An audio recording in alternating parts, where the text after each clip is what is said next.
High সবাইকে, কেমন আছো সবাই? অনেক দিন বাদে তোমাদের সবার সাথে আমি নতুন একটা আই মেকআপ শেয়ার করতে চলে এলাম। কিছুদিন আগে আমি তোমাদের সাথে পিঙ্কের উপরে একটা মনোক্রোম্যাটিক আই মেকআপ দেখিয়েছিলাম। আর আমি এইবারে নতুন আরেক ধরনের মনোক্রোম্যাটিক আই মেকআপ তোমাদের সাথে শেয়ার করতে এলাম। তোমরা দেখো এবং আমাকে কমেন্টের মাধ্যমে জানাও তোমাদের সবার এই আই মেকআপটা কেমন লাগছে। যারা যারা টিউটোরিয়াল দেখতে চাও, তো আমি তোমাদের সবার জন্য আমি আই মেকআপের টিউটোরিয়াল শেয়ার করব। দেখো কেমন লাগছে। পুরো মেকআপের মধ্যে না আমার এই আই মেকআপটাই সবথেকে প্রিয়। সেই জন্য আমি বিভিন্ন নতুন নতুন আই মেকআপ ট্রাই করতে থাকি। আর হ্যাঁ, আমাদের মে মাসে নতুন মেকআপ ব্যাচ শুরু হচ্ছে, অ্যাডমিশন চলছে। যারা যারা ভর্তি হতে চাইছো তারা আমার সাথে কন্ট্যাক্ট করো এবং ব্রাইডাল বুকিংও চলছে।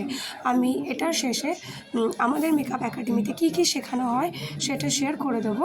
তোমরা যারা যারা ভর্তি হতে চাইছো তারা এক্ষুনি আমাদের সাথে যোগাযোগ করো। আমি ডিটেলস শেয়ার করে দিলাম, দেখে নাও।